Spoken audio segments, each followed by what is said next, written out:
The best teacher. I have had a lot of teachers. Some of them were good and some of them were boring. There is one teacher whom I remember very well. He is the best teacher that I ever had. His name was Mr. Alban. He was a history teacher. History is not my favorite subject. I don't really enjoy history a lot. When I was in Mr. Alban's class, he made history seem exciting. He was more of an actor than a teacher. If he was describing a war, he would make us feel all the emotions that the soldiers and their families would have felt. We could almost hear the guns firing and the people shouting.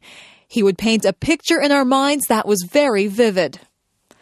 When I had a history test in his class, I didn't have to study much. I would remember every word that he had said.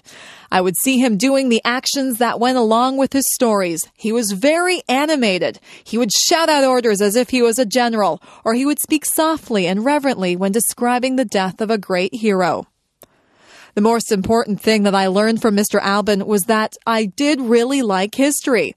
I just thought that I didn't like it because most people had made it dull by just reading from the textbooks. History is not just a series of dates and dull facts. History is what really happened. History is real life. All the historical figures had real families and emotions. They weren't just fictional people.